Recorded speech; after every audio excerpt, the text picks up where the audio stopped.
ETF index mutual funds నేర్చుకుని stock మార్కెట్లో రాణించాలనుకుంటున్నారా? వెంటనే ఈ నెంబర్కి కాల్ చేయండి. నమస్కారం సుందరం రెడ్డి గారు. సార్, మార్కెట్లో నిఫ్టీ 50ని బీట్ చేస్తూ at the same time volatility తక్కువ ఉండే ఇండెక్స్ ఏదైనా ఉందా మనకి మార్కెట్లో కరెంట్లీ?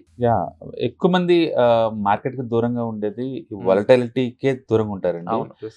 ఎందుకంటే స్టాక్ మార్కెట్ అంటేనే వాలటాలిటీ అంటే పైకి వెళ్తే పర్వాలేదు కానీ డౌన్కి వెళ్తే ఎవరికైనా పెయిన్ అది. సో కాబట్టి ఈ అసెట్ క్లాస్కి వేరే అసెట్ క్లాస్తో కంపేర్ చేసినప్పుడు మోర్ స్వింగ్ అవుతూ ఉంటుంది అటు ఇటు. దానివల్ల దూరంగా వెళ్ళిపోతుంటారు. ఎందుకు ఇంటర్డేలో లాస్ అవుతుంటారంటే ఈ టూ మచ్ స్వింగ్స్ తోటి అనమాట. ఇప్పుడు లెస్ వాలటాలిటీ ఉన్న ప్రొడక్ట్ అనుకోండి, అందరికీ అది యాక్సెప్టబుల్లే కదా. అందుకని నిఫ్టీతో కంపేర్ చేసిన లార్జ్ క్యాప్ స్టాక్స్తో అంటే 100తో కంపేర్ చేసిన లెస్ వాలటాలిటీ ఉండి అంతకంటే ఎక్కువ రిటర్న్స్ వచ్చే ప్రొడక్ట్స్ రీసెంట్గా డెవలప్ అయింది అనమాట. వాటిని నిఫ్టీ 100 లో వాలటాలిటీ 30 ఇండెక్స్ అంటారు వాటిని. ఓకే, ఈ మధ్యకాలం బాగా పాపులర్ అవుతుంది లార్జ్ క్యాప్ వాళ్ళకి. అందుకని లాస్ట్ ఇయర్ 1 ఇయర్లోనే బ్యాంకుల్లో 18 లక్షల కోట్లు పెట్టారు. వాళ్ళందరికీ స్టాక్ మార్కెట్ అంటే భయమే, అందుకని పెట్టారు. తక్కువ రిటర్న్స్ అని వాళ్ళకి తెలుసు. బట్ స్టిల్ ఎందుకు అంటే, ఒకటి బ్యాంకులో పెడితే 100% ప్రొడక్షన్ వస్తుంది. ఎవరికైనా వెల్త్ ప్రొడక్షన్ కావాలనుకుంటే ఆ ప్రొడక్ట్ జోలి వెళ్ళొచ్చు. రెండోది, స్టాక్ మార్కెట్లో పెట్టామనుకోండి ఉండకపోవచ్చు, నాలెడ్జ్ లేకుండా పెట్టినా అది ఉండకపోవచ్చు. వాళ్ళు వాలటాలిటీ ఎక్కువ కాబట్టి భయం అనమాట. స్టాక్ మార్కెట్లో అలాంటి ప్రోడక్ట్ ఒకటి ఉంది, తక్కువ వాలటాలిటీతో కూడా మనీ మేక్ చేసుకోవచ్చు అనే ప్రోడక్ట్ ఉంది తెలిసింది అనుకోండి. అందులో కొంత డబ్బుని ఈ మార్కెట్లోకి వచ్చే ఛాన్స్ ఎక్కువ ఉంది, అంటే ఎక్కువ రిటర్న్స్ వచ్చే ఛాన్స్ ఉంది. నిఫ్టీ లేదా లార్జ్ క్యాప్ 100 మనం తీసుకున్నట్లయితే 5 years పాయింట్ ఆఫ్ వ్యూ చూసినా 7 years పాయింట్ ఆఫ్ వ్యూ చూసినా యావరేజ్ రిటర్న్స్ 13 దాకా వస్తుంది. బట్ ఇది తీసుకున్నారు అనుకోండి ఆల్మోస్ట్ 14% దాకా వస్తుంది. అంటే దాంతో పోల్చుకుంటే ఇది ఎక్కువగా 2% దాకా వస్తుంది అనమాట. అండ్ మ్యూచువల్ ఫండ్స్ని లాంగ్ టర్మ్లో అయినా షార్ట్ టర్మ్లో అయినా అంటే 90% సినారీలో ఇది బీట్ చేస్తుంది అనమాట. అందుకని యాక్టివ్ మ్యూచువల్ ఫండ్స్తో కంపేర్ చేసిన అండ్ నిఫ్టీతో కంపేర్ చేసిన, నిఫ్టీ 100తో కంపేర్ చేసిన ఈ వాలటాలిటీ 30 అనేది బెస్ట్ ప్రొడక్ట్ అనమాట. అందుకని అది సైంటిఫిక్గా ప్రూవ్ అయింది. మార్కెట్ పడేటప్పుడు కనుక అన్నిటికంటే లీస్ట్ పడే ప్రొడక్ట్స్ ఏంటంటే లో వాలటాలిటీ ఉన్న స్టాక్స్. అందుకని వీళ్ళు లార్జ్ క్యాప్ అంటేనే స్టేబుల్ బిజినెస్ మోడల్. అందులో ఉన్న బెస్ట్ లో వాలటాలిటీ స్కోర్ బేస్గా తీసుకొని 30 స్టాక్స్ పోర్ట్ఫోలియో అనమాట ఇది. కాబట్టి మార్కెట్లో వాలటాలిటీ ఉండి డౌన్ సైడ్ రిస్క్ ఉంది నాకు వద్దు అనుకున్న వాళ్ళకి మాత్రం this is one of the best product అనమాట. ఈ మధ్యకాలంలో ఈ ఈటీఎఫ్స్ కావచ్చు లేదా ఇండెక్స్ ఫండ్స్లో ఎక్కువ ఎయిమ్స్లో ఆఫర్ చేస్తున్న ప్రొడక్ట్ ఇది అనమాట. డెఫినెట్గా long term point of view ఏంటంటే ఎక్కువ మందికి ఇది నిఫ్టీ 100కి అంటే లార్జ్ క్యాప్ మ్యూచువల్ ఫండ్స్కి ఒక సీరియస్ ఛాలెంజర్ ప్రొడక్ట్ లాగా డెవలప్ అయ్యే ఛాన్స్ ఎక్కువ ఉంది. ఎందుకంటే దీంట్లో ఉన్న బీట్ ఏంటంటే లో వాలటాలిటీ కాబట్టి ఎవరైనా వాలటాలిటీని టాలరేట్ చేయలేము, మార్కెట్కి దూరంగా ఉంటుంది ఒకే ఒక రీజన్ వాలటాలిటీ అన్న వాళ్ళకి ఈ ప్రొడక్ట్ సూట్ అవుతుంది. అంటే ఎలాంటి సిచ్యువేషన్స్ లేకపోతే ఎలాంటి విషయాలు దీన్ని ఇంపాక్ట్ చేస్తున్నాయి అంత లో వాలటాలిటీలో ఉంటూనే బీట్ చేసే స్కోప్ దీనికి ఇవ్వడానికి గల కారణం? బికాజ్ లో బీటా అనమాట. ఇందులో ఉన్న స్టాక్స్ అన్ని లో బీటా అనమాట. అంటే మార్కెట్కి రెస్పాండ్ అవ్వవు, మార్కెట్తో కంపేర్ చేసినప్పుడు ఓవరాల్గా రెస్పాండ్ అవ్వవు.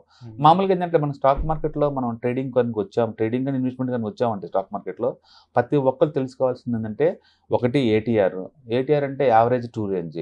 ఒక ఎసెట్ ఎంత మూవ్ అవుద్ది, అరగంటకు కావచ్చు, పావుగంటకు కావచ్చు, గంటకు కావచ్చు, డైలీ కావచ్చు, వీక్లీ కావచ్చు, మంత్లీ కావచ్చు, అది ఎంత మూవ్ అయ్యే కెపాసిటీ ఉందో మనకు తెలిసేది ఏటీఆర్ అనమాట. రెండోది, యావరేజ్ ఏటీఆర్ కంటే ఎక్కువ మూవ్ అవుతుంటే దాన్ని మనం వాలటాలిటీ అంటాం. అంటే అది ఎక్కువ మూవ్ అవుతుంది అనమాట, దాన్ని వాలటాలిటీ అంటాం.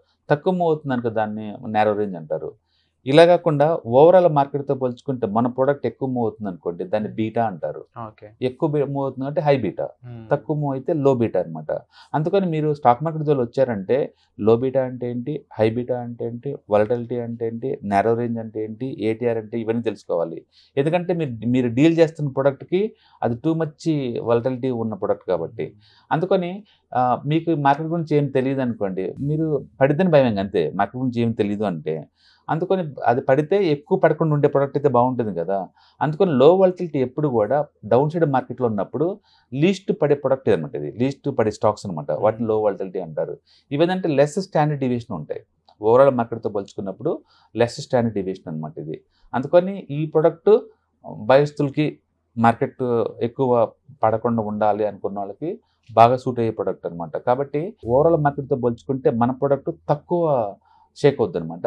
అండ్ డౌన్ సైడ్ మార్కెట్లో ఇది ఖచ్చితంగా పర్ఫార్మెన్స్ బాగుంటుంది అనమాట హిస్టారికల్గా. అంటే మార్కెట్లో ఈ ఫండమెంటల్ ఫ్యాక్టర్స్ మనం చూసుకున్నప్పుడు ఏది క్వాలిటీ కావచ్చు, మూమెంటం కావచ్చు, లేదా వాల్యూ కావచ్చు, అల్ఫా కావచ్చు, ఓకే, బీటా కావచ్చు, వీటన్నిటితో పోల్చుకున్నప్పుడు ఏంటంటే తక్కువ డౌన్ సైడ్ రిస్క్ ఉన్న ప్రొడక్ట్ ఏంటంటే లో వాలటిలిటీ స్టాక్స్. అందుకని టాప్ 100లో ఉన్న లో వాలటిలిటీ ఒక 30 స్టాక్స్ని ఒక పోర్ట్ఫోలియోగా మనకు ఆఫర్ చేస్తున్నారు దీంట్లో. సో డెఫినెట్గా నీకు లార్జ్ క్యాప్ అంటేనే అందరు లైక్ చేస్తారు, ప్లస్ లో వాలటిలిటీ అంటే డౌన్ సైడ్ రిస్క్ తగ్గిద్ది అనమాట ఆటోమేటిక్గా. సో న్యాచురల్గా ఈ ప్యాక్ అందరికీ పనికి వస్తుంది. బట్ కొన్ని సినారియోలో సార్ మార్కెట్లో అంటే లార్జ్ క్యాప్లో ఉన్న కొన్ని కంపెనీస్ ఏవైతే ఉన్నాయో స్టడీ అయిపోతుంటాయి, అంటే లో ఫ్లోకి వెళ్ళిపోతూ ఉంటాయి కదా, ఇక్కడ అలాంటి ఇబ్బంది ఏమైనా ఉందంటారా? ఇందులో ఫ్యాక్టర్ కేవలం తక్కువ స్టాండర్డ్ డీవియేషన్తో మోతున్న స్టాక్ లిస్ట్ గ్యాదర్ చేస్తారు తప్ప రిటర్న్స్ గ్యారెంటీ ఇవ్వరు. కానీ నిఫ్టీ 50తో పోల్చుకుంటే 10 years, 7 years, 5 years, 1 year point of లో లార్జ్ క్యాప్ 100తో ఇండెక్స్తో పోల్చుకున్న 10 years, 7 years, 1 year, large cap active mutual ఫండ్స్తో పోల్చుకున్న 10 years, 5 years ఇది బెస్ట్ రిటర్న్స్ వస్తుంది. కాబట్టి నువ్వు ప్రూవ్ చేయలేవు ఇందులో కూర్చుంటే స్టాక్స్ అన్ని సైలెంట్గా ఉంటాయని. సో రిటర్న్స్ వైజ్ ఇస్తున్నాయి, జనరేట్ చేస్తున్నాయి. బట్ మార్కెట్ కేవలం డౌన్ సైడ్ వెళ్ళేటప్పుడు మాత్రం నీకు ప్రొడక్షన్ ఎక్కువ ఉంటుంది అనమాట. అందుకని one of the best product ఇది ఆ ఏరియాలో. అండ్ ముఖ్యంగా నిఫ్టీ తో కంపేర్ చేసినప్పుడు బెటర్ అన్నప్పుడు చాలా మంది వెంటనే చూపు వెళ్తుంది దాని మీద, డెఫినెట్గా టు పిక్ ఇట్ అనమాట. బట్ ఎక్కువ మంది దీన్ని పిక్ చేసుకున్నప్పుడు దానికి అడ్వాంటేజ్ ఏ విధంగా ఉంటుంది, డిసడ్వాంటేజ్ అసలు లేవంటారు దీనికి? డిసడ్వాంటేజ్ లేదు అనే బదులుసి ఇండియన్ స్టాక్ మార్కెట్లో మూమెంటం బాగా పనిచేస్తుంది. మూమెంటం అంటే లాస్ట్ 6 months లేదా 12 months వచ్చిన రిటర్న్స్ బేస్గా తీసుకుని ర్యాంకులు ఇస్తారు. ఆ ర్యాంక్ బేస్గా తీసుకుని మూమెంటం క్రియేట్ అవుద్ది. మనకి ఇండివిజువల్గా స్టాక్స్ని పిక్ చేయాలంటే 1 year హై దగ్గర భయం వేస్తుంది కానీ, బట్ మూమెంటం స్కోర్ ఎక్కువ ఉన్న స్టాక్స్ని ఒక ప్యాక్ లాగా తీసుకుంటే వల్ల దాన్ని ఈజీగా మనం హ్యాండిల్ చేయొచ్చు అనమాట. అందుకని ఎక్కువ రిటర్న్స్ రావాలి అంటే మూమెంటం ఉన్న లిస్ట్ బాగుంటుంది. Like Nifty 200 momentum 50, mid cap 150 momentum 30, ఇలాంటివి బాగుంటాయి ఎక్కువ రిటర్న్స్ రావాలంటే. అందులో డ్రాబ్యాక్ ఏంటంటే మార్కెట్ డౌన్ సైడ్కి వెళ్తుంది అనుకోండి, టూ మచ్కి డౌన్ అవుతాయి. అందుకని నెక్స్ట్ 6 months మార్కెట్ కనుక బేర్ మార్కెట్ స్టార్ట్ అయింది అనుకోండి, నువ్వు మూమెంటం తీసుకుంటే ఎక్కువ లాస్ అవుతావు. బట్ అదే లో వాలటిలిటీ తీసుకున్నాను అనుకోండి, మార్కెట్ పడ్డా నాకు పెద్ద లాస్ అవ్వను, ఎంటర్ మార్కెట్తో పోల్చుకుని నేను తక్కువ లాస్ అవుతాను. ఎక్కువ మంది భయపడేది డౌన్ సైడే కదా, అలాంటి వాళ్ళకి ప్రొడక్ట్ సూట్ అవుద్ది. అంటే డౌన్ సైడ్ రిస్క్ని ఇది మినిమైజ్ చేస్తుంది, అప్ సైడ్ అప్పుడు మామూలుగా రిటర్న్స్ ఇస్తుంది మిగతా వాటితో పాటు, పర్వాలేదు అట్లా అనమాట. అదే నువ్వు క్వాలిటీ అనుకోండి, ఈపీఎస్ రైజ్ అయ్యే లిస్ట్, అది ఈపీఎస్ రైజ్ అవుతున్న కంపెనీ లిస్ట్ అనమాట. క్వాలిటీ ఉంటే అది కూడా డౌన్ సైడ్ అప్పుడు మినిమం చేస్తాయి అంతకంత. కాబట్టి మీకు ఎగ్జాక్ట్లీ ఏ ఫ్యాక్టర్ కావాలనే దాన్ని పెట్టేసి ఆ ఫండమెంటల్ ఫ్యాక్టర్ తీసుకుని మనం పిక్ చేసుకోవచ్చు అనమాట. ఇదైతే పర్టికులర్గా వాలటిలిటీని బేస్గా తీసుకొని లో వాలటిలిటీ ఉన్న స్టాక్ లిస్ట్ అంతే. ఇది నీకు ఈపీఎస్ రైజ్ అవడానికి గ్యారెంటీ ఇవ్వదు, వాల్యూ గ్యారెంటీ ఇవ్వదు, మూమెంటానికి గ్యారెంటీ ఇవ్వదు. కానీ డౌన్ సైడ్ అయితే కనుక మార్కెట్ ఖచ్చితంగా మీ ప్యాక్ తక్కువ పడుతుంది మిగతా ఓవరాల్ మార్కెట్తో పోల్చుకుంటే, వాటికి గ్యారెంటీ వస్తుంది. బట్ అదే టైంలో హిస్టారికల్గా ఆల్రెడీ ప్రూవ్ అయింది కాబట్టి లార్జ్ క్యాప్ మ్యూచువల్ ఫండ్స్తో పోల్చుకున్నా, నిఫ్టీ 50తో పోల్చుకున్నా, యాక్టివ్గా మేనేజ్ చేసే లార్జ్ క్యాప్ మ్యూచువల్ ఫండ్ మేనేజర్తో పోల్చుకున్నా ఈ ప్యాసివ్ ఫండ్ అందరిని బీట్ చేస్తుంది కాబట్టి మనం ఇన్వెస్ట్ చేస్తాం. Wonderful sir, thank you so much sir for the beautiful information. Suman టీవీలో మీ పర్సనల్ అండ్ బిజినెస్ ప్రమోషన్స్ కోసం కింది నెంబర్కి కాంటాక్ట్ చేయండి.